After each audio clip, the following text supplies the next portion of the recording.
Good afternoon. How are you? This is a session about play. That energy is just not going to be enough, I don't think. Good afternoon. How are you? I like that better. My name is Eric. As someone who plays for a living, it's a thrill to be allowed to come on and introduce some of the sessions about play.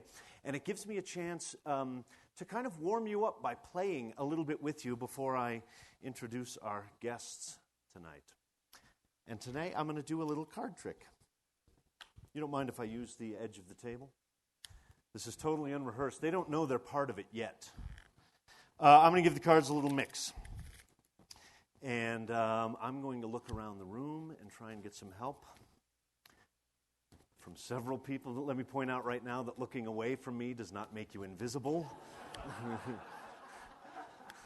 One more little shuffle. And then what makes this interesting, I think, is that I'm going to put the cards down and leave them at the edge of the table there so that you can see they're not manipulated. In fact, let's get the box out of the way so that you can see they're not manipulated and they just sit there. And let's begin with this gentleman right here with his arms folded and the round glasses. Stay right where you are. We're going to have a card chosen. But I have found through long experience that if I just say to you, name any card, everyone in the room goes, oh, that guy's in on it. He knew what card to say. So we're going to do it piece by piece and use several people. What's your first name? Bob. 1-0? Just checking. Bob, call out for me just a color. Cards are either red cards or they are black cards. Would you prefer today a red card or a black card? Black. Bob, point to someone you don't like. Point to someone you don't know. The gentleman or the lady, I can't exactly see where you pointed. Gentleman in the striped shirt back there, what's your name, sir? Mark. He said black. Black cards are either clubs or they are spades. Mark, which one would you prefer for us to use today, a club or a spade? A spade. So it's going to be a black card. It's going to be a spade. Mark, point to someone you don't know.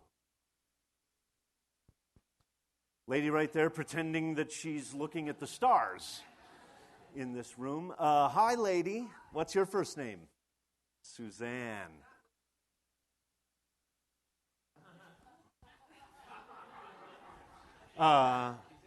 You've obviously had to use those words before. You've had people call you Shazam before.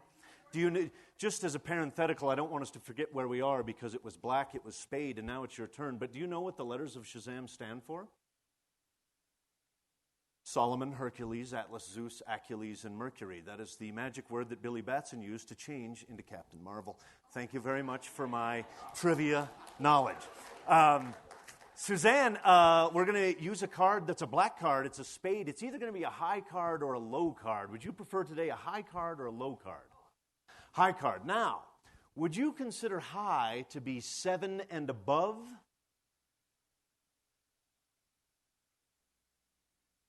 Well, why are you listening to him? He knows numbers really well, but does he know playing cards really well? What would you consider to be a high card then? Give me a range. Above 10, do you want to include the ace or not include the ace? Yes, and so 10, Jack, Queen, King, ace. Point to someone you don't know.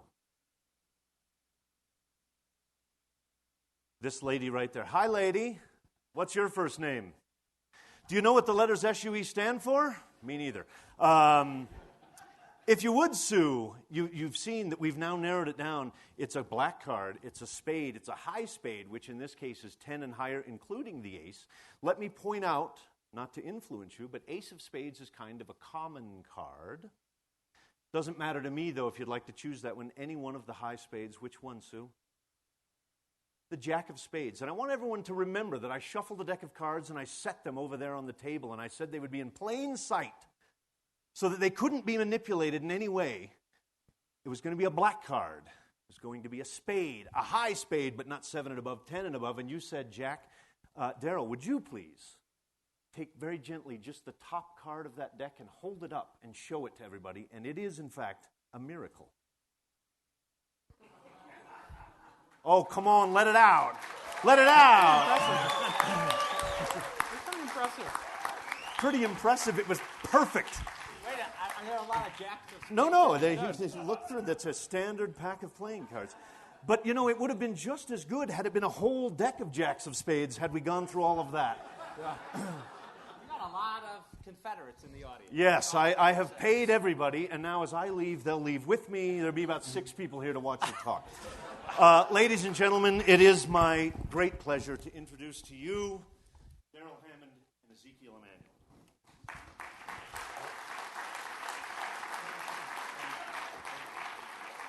There is nothing we can do after that. Hey, Eric, before you leave, can you run government? I mean, can you do that with Congress and the administration? I think it's important to follow your passions in life, and so I encourage it. Well, let's give Eric a huge round of applause. Yeah. So the Aspen Institute wanted to take a little journey. And a lot of times at these sessions, at these ideas festivals, they take on very heady subjects that are important to our time and important to our day. And this year they introduced a new track called The Promise of Play. And we were a little bit worried about would people actually show up and be concerned about this topic and care enough about it to want to participate when there are a lot of other sessions going on. And I think for those of you who heard David Rockwell talk about imagination, and Kevin Carroll talk about how a ball changed his life, and Stuart Brown, The Science of Play, Tom Ferry on his Game On, and tomorrow there's going to be some additional tracks that you should definitely go to as well by Ellen and Kathy. Today, this afternoon, we're going to look at it through the lens of policy, though. And we got an incredible guy here. In truth be told, we invited the First Lady, Mrs. Obama, and she was very busy. And she said, get this other guy. He knows probably more about it than I do and will be much more eloquent. So her stand-in today is Ezekiel Emanuel. So thank you for joining us Not this nearly afternoon. as pretty or as intelligent.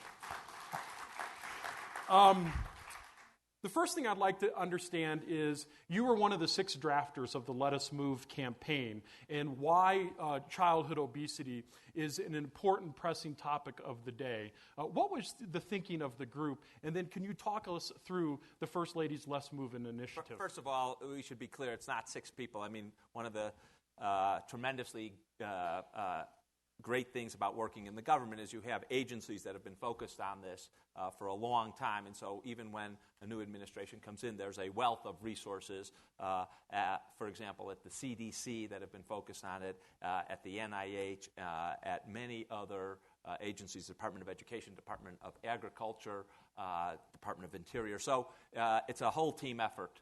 I think one reason the First Lady was passionate about it, and she says it a lot, childhood obesity, is relative to her family. That she once went to the pediatrician, and he pulled her aside and indicated that one of her children was, going on the wrong side of the growth curve, as it were, and that they should focus in on better nutrition, better exercise, and sort of getting healthier. And from that time, she had been working with Sam Cass, who's the deputy White House chef, and very passionate about eating right. And, sooner or later, a whole group at the White House coalesced, and I think the initiative came from there.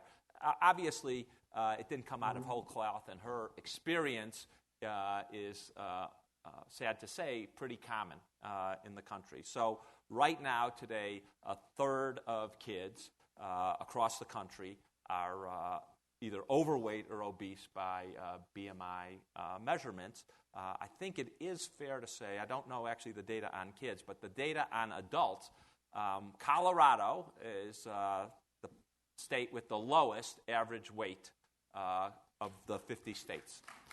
So doing something right here, and but it is a very common, prevalent problem.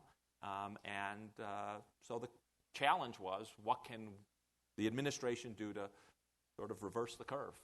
So one question I asked you was, what gives her confidence that she could actually reverse it in a generation, which is the time frame that she's put the agenda together on?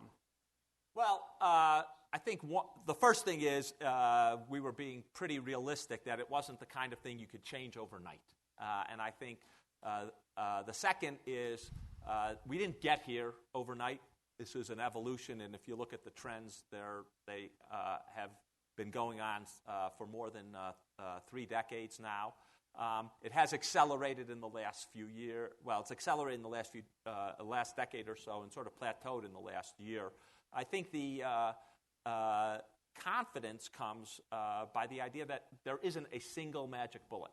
This isn't a situation, and I think sometimes Americans tend to like, one thing will change all of obesity. So if we just did X, whatever X is, change school lunches, or put front-of-the-pack labeling, or change the food pyramid, or had more parks, it's not going to be one thing. And I think what has driven the initiative, and the First Lady has been quite insistent on this, is that we really have to try all the levers that we have. It has to affect everything. And if you look at the pillars of the program, we really, I think, are trying to influence people's behaviors in all manners. So just to let people know, and I don't know how much people have been following, but in February, the First Lady announced what we're calling the Let's Move Initiative, which is about, as Darrell said, to end obesity in a generation. That same day, the President signed an executive order to establish a task force inside of government to look at all the programs we're doing, as well as what states and localities can do and the private sector can do, and to report back what should be done.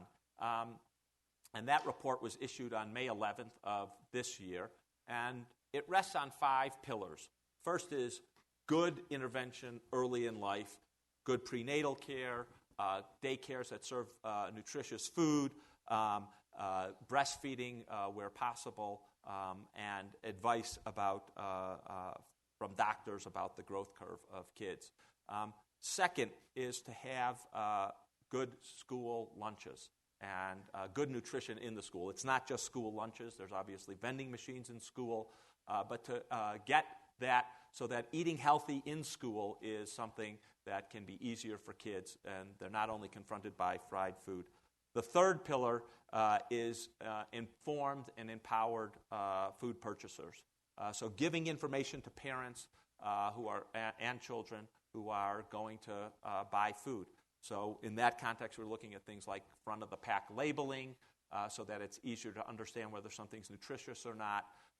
It's also to provide better education about food so people are more savvy about what they have. A third pillar is fourth pillar. I guess I'm on 4, can't count anymore. Fourth pillar is about access to food. One of the big problems, as we know, is that there are a lot of food deserts. Probably not where we live, but there's a sizable portion of the American population that doesn't have a supermarket around, because they live in rural areas or they live in the inner city, and getting access to healthy food is a big issue. And the last pillar, is one that goes close to your heart, is physical activity. One of the obesity issues is it's what you consume, but it's also what you expend. They need to be in balance. And so a big issue is to increase the physical activity of children, whether it's by getting safer ways to walk to school, to ride your bike to school, playgrounds, recess, after-school sports, physical activity in school, and to increase that and make that more of a habit. Yep. And so part of what we did is to bring all the bureaucracy together and to look at what we were doing in the government, but also what states and localities could do, because we can't solve all of this ourselves, and also what the private sector is doing. You talked about the balance between intake and activity, yet the pillars seem to be almost 4-to-1 on the nutrition side versus the physical activity side. But the research suggests that it's almost a 60-40 balance, 40% on the intake, 60% on the physical activity. Any reason behind that, or is it just the lowest hanging fruit, proverbial lowest hanging fruit? No. I think physical activity is one concerted or one nice box, whereas the nutrition part, there are various different places and different things that we have to attack. The school, obviously, if you're dealing with children, tens of millions of children consume most of their calories at school, so obviously affecting that. There's also the adults and purchasing. So I don't think there was any attempt to slight or to underplay physical activity. I will say, as we look at each of the pillars and how we can influence them, probably the hardest nut to crack is physical activity. And why do you think that is?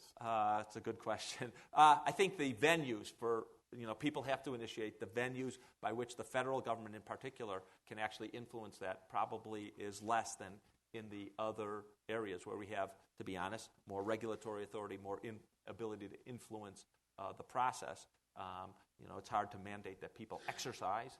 What government can do is to provide opportunities, but frankly, most of those opportunities, putting playgrounds in, safe ways to school, are not federal so much as state and local. I mean, we do have some capacity in terms of national parks and other venues.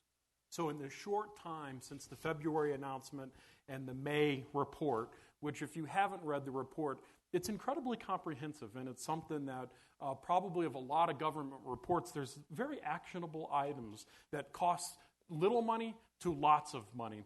What excites you most about what you've seen both through the process and potentially activities that could happen? Well, I actually think the thing that has excited me most is what I think is the national change in attitude. I think that there was some concern about obesity, but the First Lady has this tremendous ability that very few other people do, which is to elevate something, to put it on the national agenda, and to make it a point of conversation. And I think that, in some ways, is the most important item in the fact that I think most of society is aware of the campaign, but also aware of the issue, and there's a greater willingness as you go out and talk to people, but also private corporations and state and local officials, to put this very high on their agenda. So that probably is the single biggest and best thing, and I think it's going to be hard to get off the agenda because it is this commitment for a long term. And I think the number of people, private citizens who want to get involved, corporations that want to get involved, not-for-profits that want to get involved, has really been amazing and heartening. I think that as I've looked at it, and again, this is going to be not from I'm not wearing my government hat at the moment, I'm wearing my personal hat. I think there are a number of fascinating things that we can do that can make, I think, a huge difference in the effect. And again, I want to emphasize the fact that the administration believes, and the First Lady has been, again, emphasizes, there's not one thing that's going to change it, but I think front-of-the-pack labeling is going to provide a lot of useful information for Americans about what to buy and what's healthy. Second, I think there's a lot of conversations with manufacturers of salted foods, what we used to call junk foods, beverages, etc., about reformulation, and that's, I think, incredibly exciting. These companies are very serious about trying to change how they make their foods and to get them to be more healthy.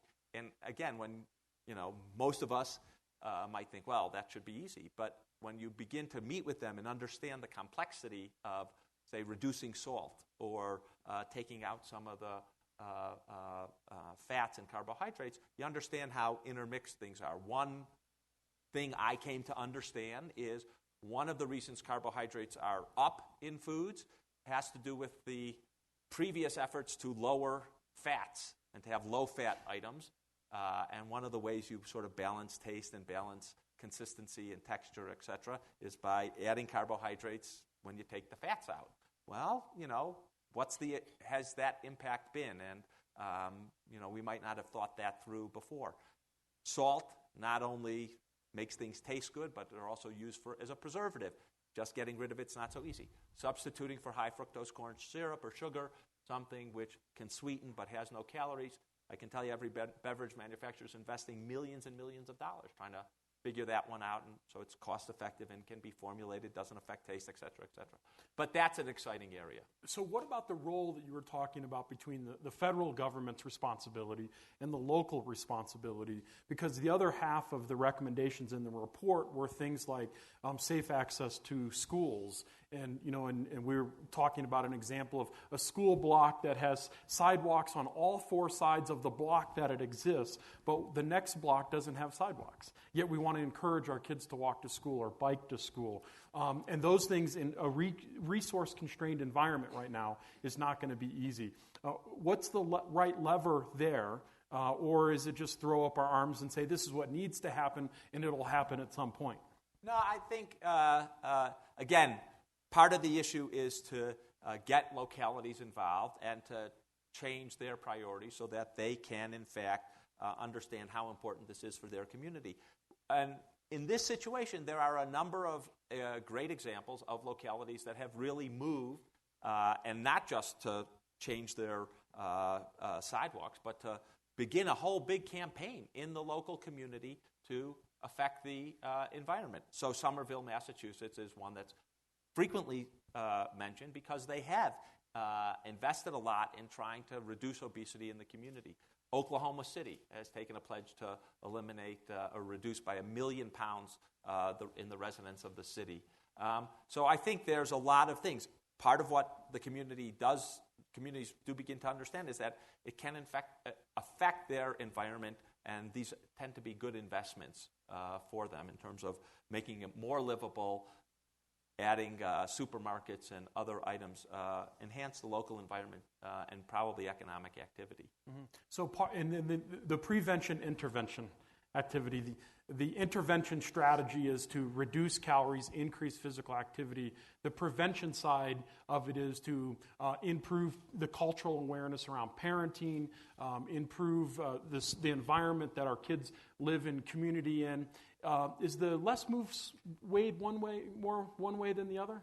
Again, I think we're trying to do everything, yep, because our view is that we don't know what's going to work, and there's no science here yet, and we're trying to take what we know from individual trials and to make them work, but we're also trying to make sure that we don't leave a gap that might work in one community but not in another. I'll tell you another one which I'm tremendously interested in as a physician, which is we've worked with the American Academy of Pediatrics, and one of the most powerful motivators for a parent is when a doctor both says something and even beyond that, when a doctor writes it on a prescription. And so we're working with the American Academy of Pediatrics so that doctors will plot the BMI, that's the body mass index of every kid, give it to the parents so that they can track it and follow it at every visit, and then write a prescription for the parent about eating well and physical activity so that parents will do it. And again, lots of studies have shown that if a doctor says something like stop smoking, it has some impact. It's actually pretty powerful. But even more powerful is taking that same message and putting it on a prescription and giving that to the patient. And so one of the things we've partnered with them on is to enhance so that trying to get every pediatrician in the country to write a prescription for a family about eating the right foods, physical activity for the kids, and et cetera. And to re-emphasize this, again, so parents become aware, they know where their kids fit on the body mass index and whether they're getting to be overweight or obese, and what they, as parents, can do about it to solve the problem. And again, I mean, before I started this, my father is a pediatrician, but it's amazing. The academy was like, let's go. We're really into it. We really want to do it. And they're launching a major campaign. And again, one of the other things which I think is very interesting, unlike many government programs, this is one where we are asking them, all right, if you're going to participate, we want to see some data after 6 months, a year, that it's actually working, that your pediatricians are doing this, and that we have some data that things are changing. So we're not just putting, say, rules or advice or regulations out there. We're going to try to, in real time, evaluate the effects, especially of that our partners are actually taking the actions they are. Yep. So some of the President and First Lady relaunched the President's Council on Physical Fitness. Yeah. They renamed it the President's Council on Nutrition, Physical Activity and Sport. And because this is the Promise of Play track, we were really saying play should be in there as well. And I'm wondering the difference between, or the understanding between play and physical activity, because the concern as a play advocate was that now a 5-year-old can earn the President's Council on Fitness by doing a certain number of push-ups, sit-ups, and chin-ups. And I'm not sure that's what we should be asking a 5-year-old to do. No comment. I have to say that's not exactly my area, but look, I mean, you want a 5-year-old to engage in play for a whole series of reasons: physical activity, imagination, etc. So I don't disagree with you that having them run around and create their own games, have parks and playgrounds available, absolutely essential. I don't think, none of us think, certainly who are engaged in the Let's Move campaign, think that the only way that people are going to get physical activity is if we give an award through the presidential physical fitness and whatever the sport nutrition. Right, yeah. right. So I was sharing with Zeke that a statistic that came out through CDC about a month ago was that less than 1 in 5 kids live within a half a mile distance to a park.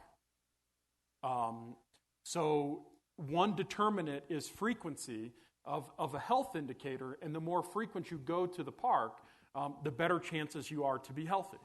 And is a half a mile too far because of people's sense of safety?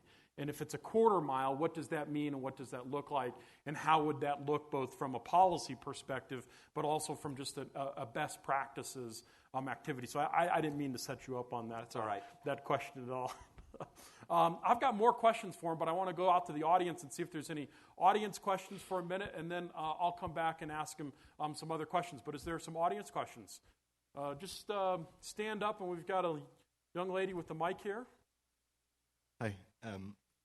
I'm Kevin Slavin from Area Code New York. We actually develop games that cross between digital and physical is what we've been doing for a long time. We do it with a lot of government agencies, actually.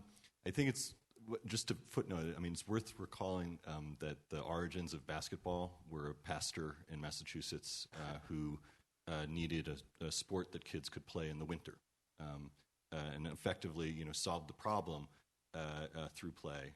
At what was understood as a social problem, which is that the kids would totally get into trouble every winter, was solved through that action. What I want to ask is, there's a map that we often use in our work, what we call the Sheffield map, and it's a map of 4 generations in Sheffield, in England, that show where the 9-year-old child, his mother, his grandfather, and his great-grandfather were all asked to diagram how far they were allowed to go at 9 years old alone. And so the great-grandfather drew an area about 3 miles, right? The grandfather about 1.5 miles, the mother about 1 mile, and her child has a fly zone of 300 yards. And that's not specific to Sheffield, of course. And this is and I think that part of if we're talking about prescriptions, right? And if we're talking about changing the regulatory system of the American home, part of that has to do with the perceived sense of what that movement even means. Because arguably we're way safer now than we were when people could move 9 miles at a shot, right? So I think is there a way to address that to change the consciousness within the home? That is a great anecdote and illustration. I mean, the study is a fascinating study, but it has to, I mean, our limitation. Speaking as a parent, so what did I let my kids do? Well, you're concerned about safety in a way. We do have an environment which there is no doubt measured to what the risks were to kids, say, born in 1900 or 1930 or 1950, hugely lower. But, as a society, our tolerance for risk has also dropped substantially. A lot more kids used to die in 1900 or 1930 or 1950 than we would find acceptable today. So one of the reasons that circle has shrunk has nothing to do with physical activity. It has all to do with perceived safety and our tolerance for if something went wrong. And so that is going to be something else that, again, we're going to have to see. That by constricting the circle, we've taken, yes, immediate safety, and we've also begun to sacrifice, long-term health in a way. Part of our responsibility as public policy makers is to make moving around safer. We do that by making driving, making people more aware of children and crossing, but also making it just safer. Taking crime off the street, I think, once it gets into people's psychology that, it's really safe to walk around in New York City, and it wasn't nearly as safe 25 years ago, say, that people will allow their kids to be more free and active. But it's not just that parents have changed over the 4 generations. It is that our tolerance, what's become acceptable, has radically changed. And it's not just in how you deal with your kids; it's also how you deal with yourself. So I think that is something that is important to change, to get people to understand that having kids move around is actually safe and in their long-term benefit. Yeah, and I would also argue that part of it is that even within those 300 yards, there's things that you can do there. And sometimes I think that there's an adjudication of physical activity that they get it somewhere else instead of on my watch. So it's either at the school watch or sports watch, not necessarily at my home. Right. So at the home, I'm confined versus any other activity that I can do, I want them to be engaged. Fred Kemp.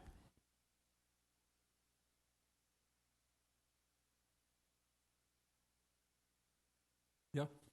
Okay. There's a fascinating, looking at the Netherlands.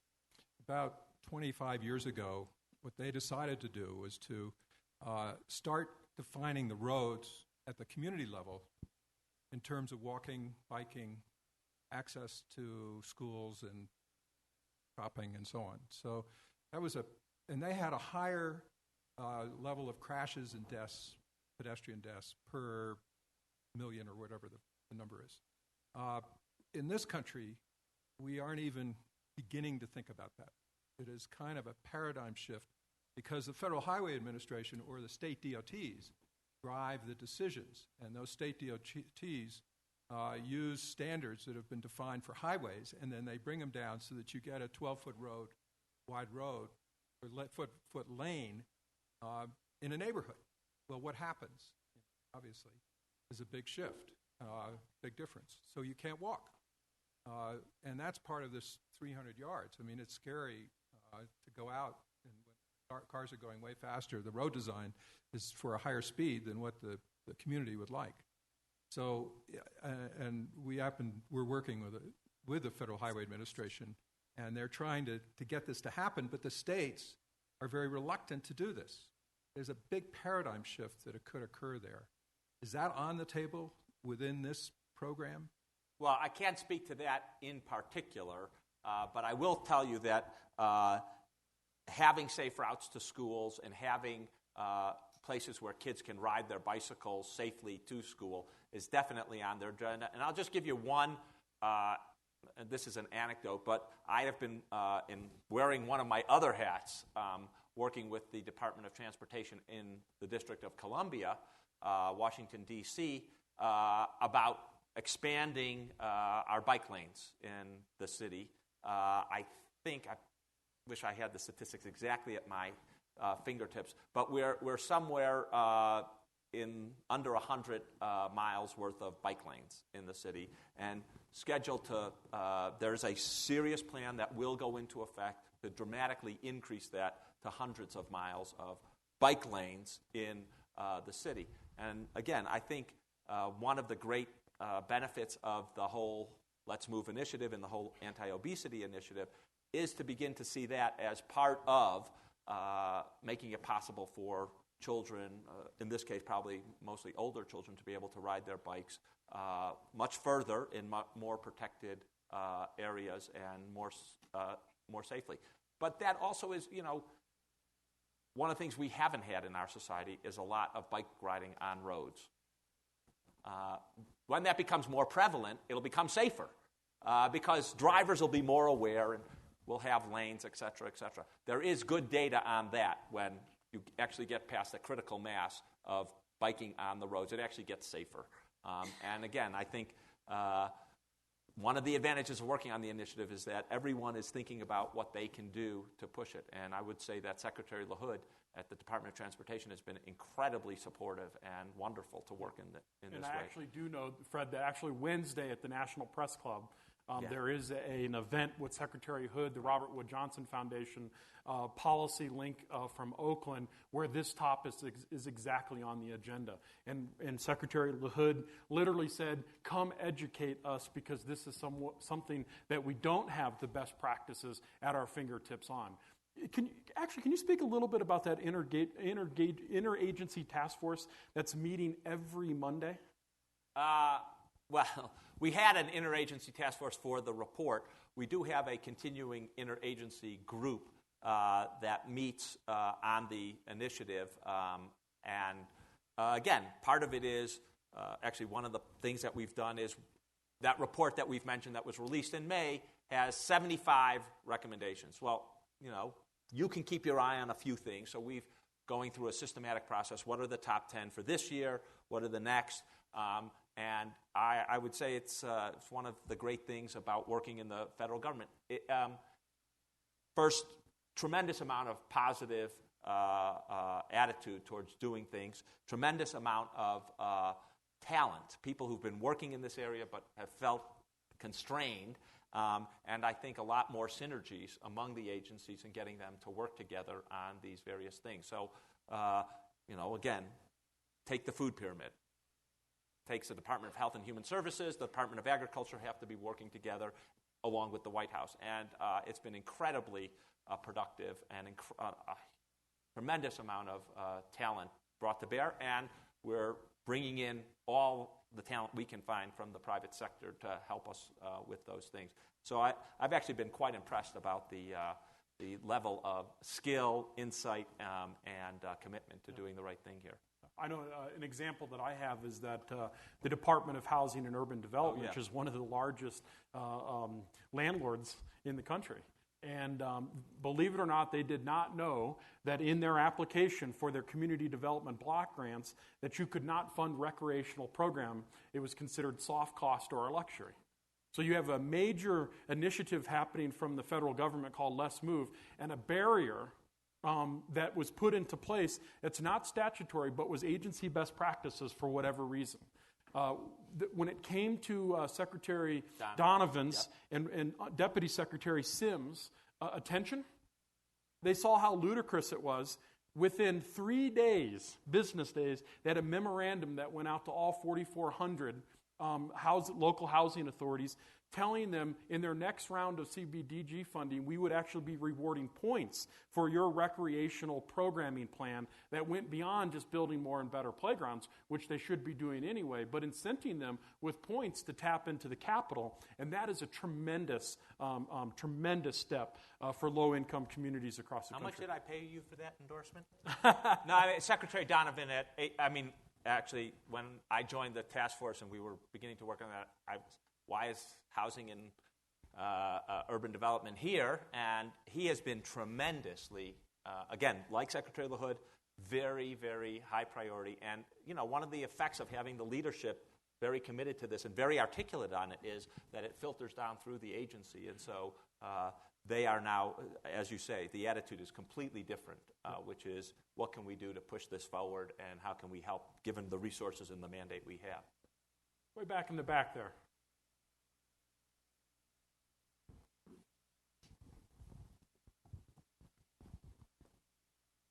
Hi, Graham Veazey from Cleveland, Ohio. I'd like to get your thoughts on both semantics and also workplace incentives. And the semantics deals with obesity versus fat. Versus? Calling kids fat. These are fat kids that we're talking about. So I'd love to get your thoughts on that. And then also, in terms of workplace incentive, Dr. Cosgrove at the Cleveland Clinic has said that they're no longer going to hire people who are obese or people who are fat. I'd like to get your thoughts on that and then see if that's being replicated in other parts of the country? So on the first thing, I think it's really important, especially when you're dealing with kids, not to stigmatize them and not to suggest that it's their fault. I mean, when we're dealing with kids, they are being cared for. They are put into a social environment they didn't create, and a lot of their habits are ones that they don't end up choosing. And so we cannot stigmatize them. And there's been some recent studies about the psychological attitude of obese kids or overweight kids. And it turns out that it's even more psychologically traumatizing than having cancer. So I think we need to be very careful. It's not the kids' fault. Typically, it's what's done to them or how they are being raised rather than their fault. So I would be very, very loath to suggest that we go around labeling people fat kids. And, part of it is our fault. And I think, again, pushing it out on them is a bad mistake. It's our environment. It's whether, we've allowed them to have access to foods and healthy foods in their area. It's whether we have gardens and playgrounds and other places for them to exercise. It's whether the schools that they go to have healthy lunches. So let's give kids a break because they didn't do it to themselves. We are, as a society, very much responsible. The second thing about this whole issue of workplace wellness, first I would direct you a couple of colleagues of mine. Did you mention I worked at the NIH? Probably not. Probably not. So one of the hats I wear is that I do bioethics at the NIH, and two of my colleagues from the NIH published a very detailed analysis about the ethics of workplace wellness programs, and in particular looked at this issue of not hiring people for some characteristics, whether it's obesity or smoking or other things. And again, I think we need to be extremely careful about the idea that you're fat, I'm not hiring you. Better workplace wellness programs, in my opinion, is we're in it together. You have a problem of obesity, for example. We're going to work with you to provide you with the resources, whether it's assistance in going to a gym or time off of at lunch to work out in the gym. We're going to have a cafeteria that is nutritious and provides nutritious foods. We're going to potentially provide you financial incentives to work on your weight reduction, rather than this punitive approach, which I think is, again, washing our hands and saying it's all your fault, it's all free choice. I mean, we have to be very clear, again, and this goes to the heart of the initiative, which is it's a society-wide phenomena. We've got fast foods. We've decreased the amount of fruits and vegetables available in many communities. We've decreased the physical activity. So we have to think of this much more in a collective spirit than in a punitive spirit. And I think not only from a public policy standpoint is that a good idea, but similarly from an ethical standpoint, it's the right way to go about it. And I would one other example I'll point to from a federal government perspective is actually agency buildings and facilities.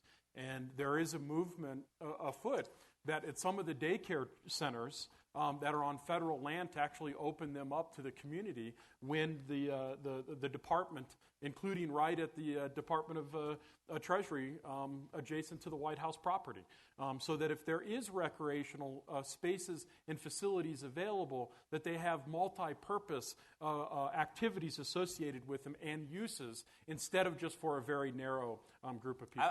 Let me just say one other thing, which I forgot to mention. So one of the other 27 hats I have been wearing is at the health and wellness of the federal workforce. And one of the things we did is to change the master contract for cafeterias and federal buildings so that it provides incentives for the people who win the contracts to provide healthy food, to make clear which ones are locally grown, to provide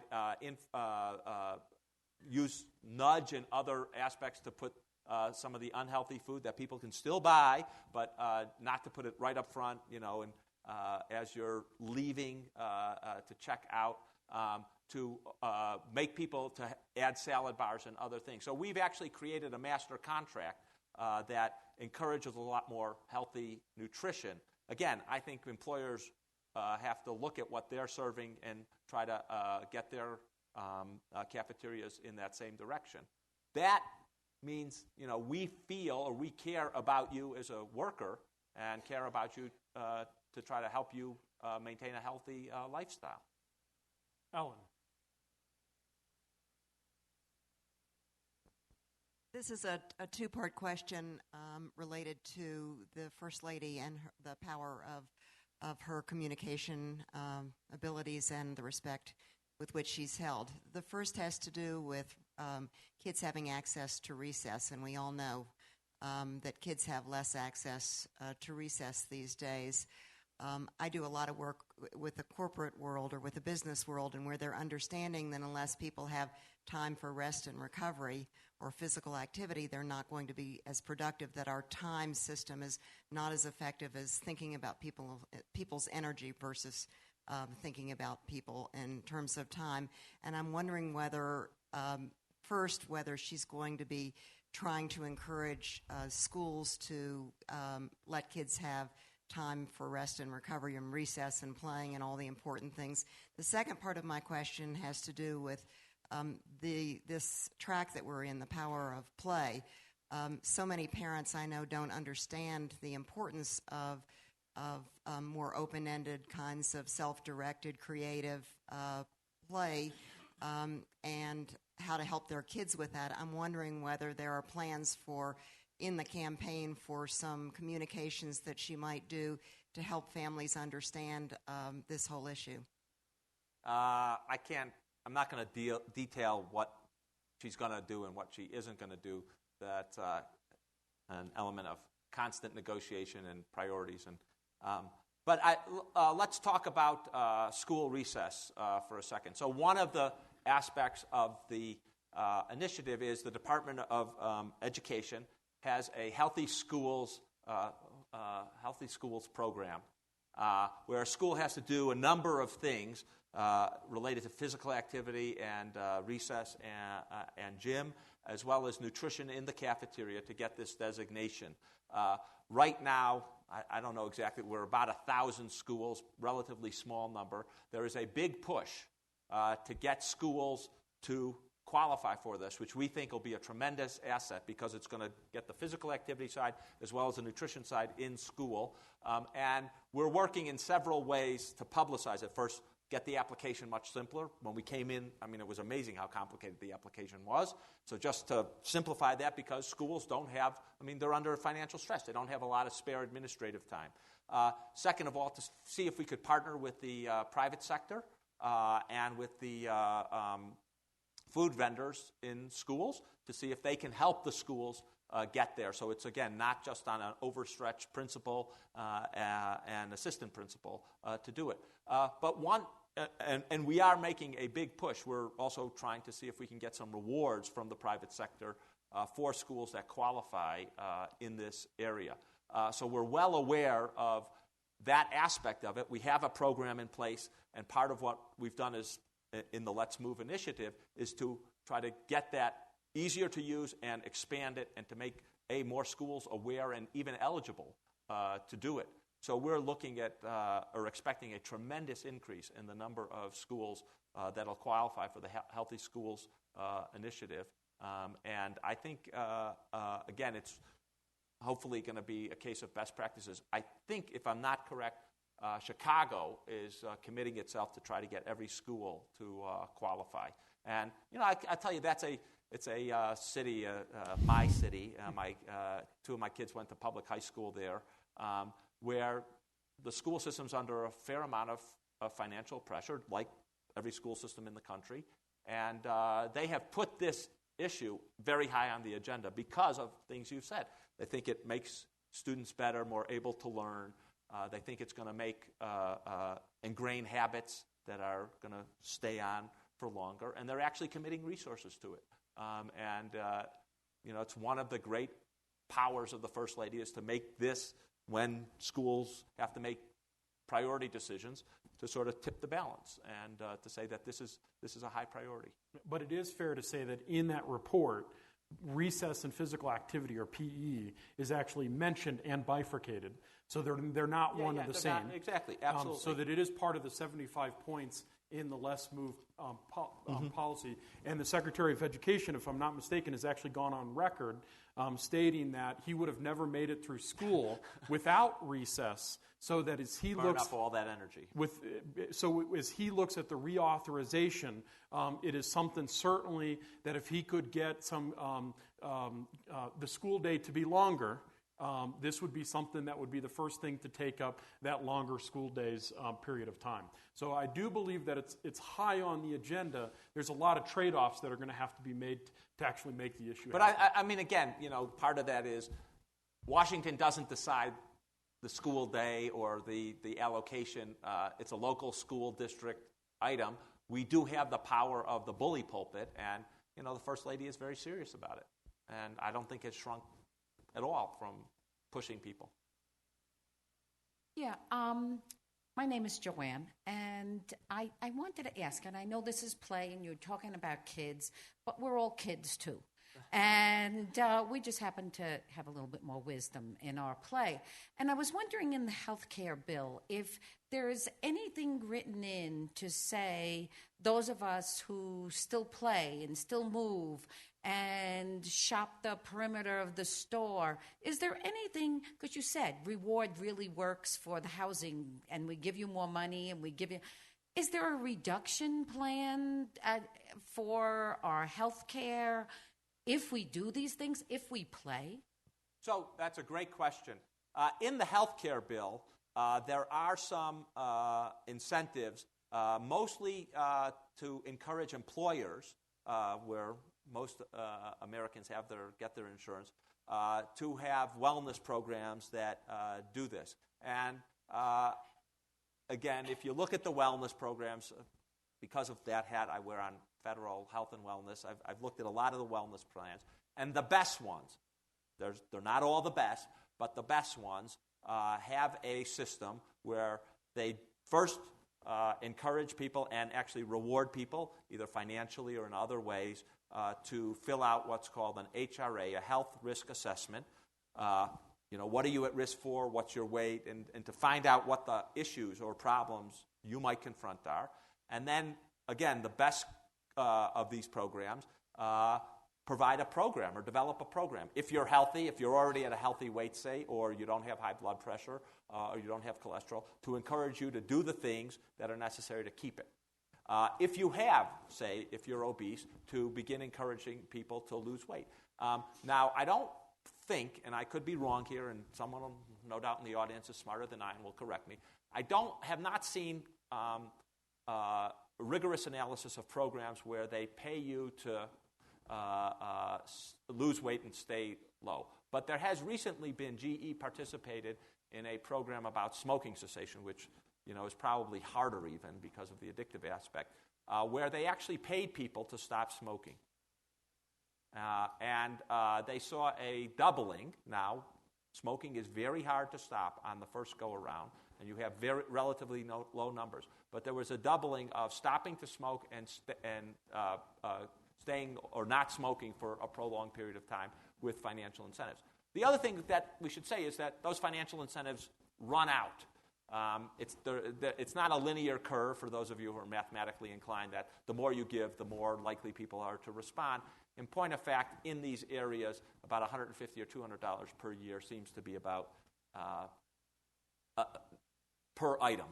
So in actually about $500 to $700 for the whole package seems to be about the limit where you get your bang for the buck, and then you can go up to $2,000 and you get no more bang in terms of improvement for what you're putting in. But again, the best programs work well, and part of what these programs communicate, so if you go to places like Johnson & Johnson or Pitney Bowes or Quad Graphics, what they end up communicating to the worker is, we as an employer care about you, and we care about you not just that you're productive here, but that you stay healthy. And that culture is very important to making these programs successful. So that's for the adults.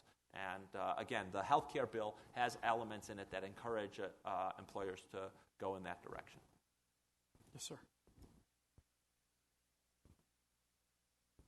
This morning, on this very same stage, there was a presentation by Dr. Stuart Brown on the neuroscience of play, which I found astonishing and mind-boggling. Are you familiar with his work? No. Well, with all due You respect should to ask me- him the question then. Yeah. Well, how many people were here for that? Were you all blown out of the water like I was? I mean, it was astonishing. Basically, I'll try to summarize it. What he showed, he's an MD and a psychiatrist, and he showed research on lots of species of mammals, including our own, that there is a developmental effect of play that is essential to becoming productive and social human beings, and it applies to other species as well. And I asked him afterwards, I said, there have been terrific talks here, especially the first half of this conference, on education and what we need to do with schools and curricula and teaching, and that's all true. But nobody ever mentioned this. I said, have you tried to inject this into the discussion on education? And he said, no. I said, you ought to talk to Arnie Duncan. He said, I've tried. And so I would recommend to you, this is all, as you know, on it's videoed and everything. That is, as far as I'm concerned, incredibly important. And what it does is it takes the really terrific things you're talking about, and then I'm really delighted that the First Lady is leading, about the physical effects of play and exercise and diet, and raises it to a higher level. And I really hope that these terrific programs that the Obama administration is engaging in across the board get this put into it, because I think personally, from what I heard this morning, it's a no-brainer. Thank you. I'll take a look at it and we'll see what we can do. Al Jubitz, Portland, Oregon, a city with 200 miles of bike paths and 700 on the docket. We're going to get 900 within 20 years. So we're proud of that. During my lifetime, I've noticed this risk issue with Americans. We're afraid of this and we're afraid of that and we're afraid of just about everything anymore from when I was a kid. Now, I think bike helmets on my grandkids is a good idea. I didn't have them, and I had a few crashes. But is the legal community part of the solution here? Should there be, because people with property don't really want the neighborhood kids running all over it for fear of a lawsuit, and getting hurt and so forth. And so, people with property might want to make a ballpark or something, Should we have Good Samaritan laws or protections that allow kids to roam into woods? Who knows who owns the woods? But boy, I had a lot of fun in the woods.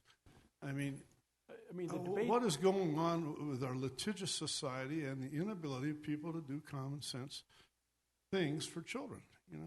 There's a great book out there called Life Without Lawyers by Philip Howard, and he makes this case exactly. But the other point of the case, to be quite frank, though, is that do we need more laws to tell what we can and can't do? Or does there need to be a cultural change that needs to happen within all of us, that starts at home and then starts with our neighbors, around social capital of these issues?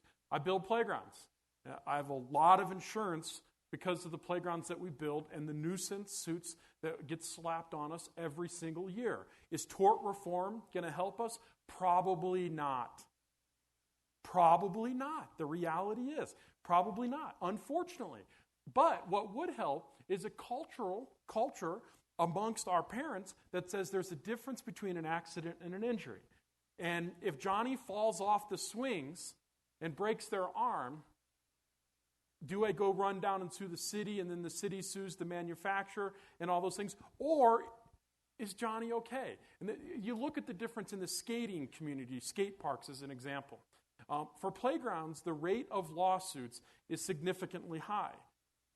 In the skating culture, BMX biking, the rate of lawsuits is incredibly low because there's a cultural acceptance of the fact that I'm assuming the risk of doing the activity. Now, if that mainstreams, it may go up. But right now, amongst the enthusiasts, there are very few lawsuits for skate parks injuries, at least on the books as of right now.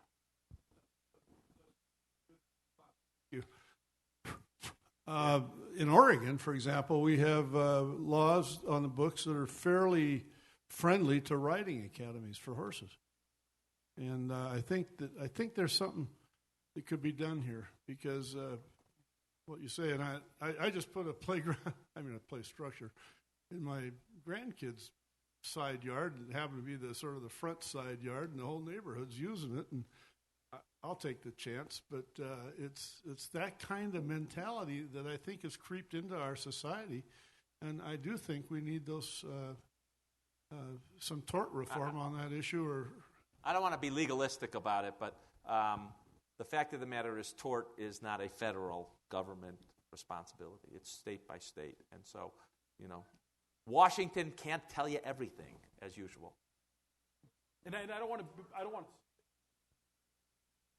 to say that tort reform is not important, but I'm not saying that that's going to be the quickest way to actually solve this issue. Part of the way of solving the issue is to have this conversation that I think skate parks, that communities actually have the skate parks and other type of innovative play equipment starts to have, where they understand and are more accepting of the tolerance of risk for their kids versus the reward, because they ultimately see the reward on the other side. Life Without Lawyers, though, check it out. It's a great book. Yeah, hi. Philip Howard, who actually is a lawyer. Philip he's the managing partner at Covington Burlington. He literally talks about a story in there where a young family moves into a town in Texas, and there's nut trees. The kid gets very sick. The city attorney is concerned about this family suing the city, cuts down 60 mature walnut trees. Well, read the book. Okay. Hi. My name is Martin Davis. I really wanted to talk about the distinction between play and sport and physical fitness, which sort of goes to this morning's talk as well. And so I guess what I'm trying to drill down here is there anything in the healthcare plan, not only with respect to play in terms of developing our own emotional health, for children, for young adults, middle-aged adults, senior citizens, or is this something that's just sort of a new topic that's come up here at the Institute and it's not on the... No. Well, first of all, in the healthcare reform, that's not part of the issue for obvious reasons, I think. In terms of the Let's Move initiative, so when we talk about early childhood and getting a healthy start, one of the elements is to ensure that, for example, daycare provides healthy snacks and not just bad, crapola, and provides physical activity for the kids. And that is play. It's not, I think, correct me if I'm wrong, but part of the difference between healthy play and sports is the level of organization. Who's taking the initiative and organizing it? I think both activities are important. Organized sports, I participated in, basketball leagues, swimming and running on high school teams. But there's also plenty of play in playgrounds, unstructured by adults, where you just went out and used your own prowess as well as your own imagination. The idea is to have both elements. We're not choosing here. We're, again, on the sort of play outside of institutional settings, we don't have much authority other than to try to make the environment available. Our main authority is, and again, federal government has limited because schools are local. But again, part of the issue is to incentivize the schools where we have institutional pull with them through various funding mechanisms. The play side is going to be, again, mostly provide the environment and the attitudinal change that this is a good thing. It's a thing that is part of raising healthy children. And that First Lady's very clear on that. They have a big jungle gym structure in the White House grounds, as many of you know. Tom Ferry, last question. Confession here. I hate exercise. I really do. If I'm on a treadmill, it's just boring to me. I feel like a rat going nowhere. But I love sports, and so because I love sports, I play tennis. I play soccer. I still do all this stuff. I go bike riding. And that love of sports started when I was a kid growing up in Florida. It's carried me through life. My health care costs were very low. Seems to me that the best thing you can do, the best preventive medicine out there, is to get kids to fall in love with sports early. But it's getting harder to do because youth sports have become so pressurized, so intense, so hyper-competitive, so tailored to the needs of adults instead of kids at an early age. Have you thought about approaching some of the organizations that structure and provide programming for kids, such as the USOC, which talks to the NGBs, whether it be USA Baseball or USA Basketball or soccer, for instance, about creating age-appropriate, kid-appropriate programming that allows kids to stay involved, because kids, they're dropping out of sports. In soccer, the peak age is 9. And it's in part because it's not because they don't want to play soccer. It's because it gets too competitive. It's just they don't want to play 2 seasons, 3 seasons of it, or otherwise. I mean, the federal government does charter the USOC. There is the Amateur Sports Act. There are certain mechanisms that are in play. Have you thought about? Well, we're certainly working with a lot of different organizations along the way, with the professional sports societies to get them to encourage, again, sports without the goal of becoming a superstar.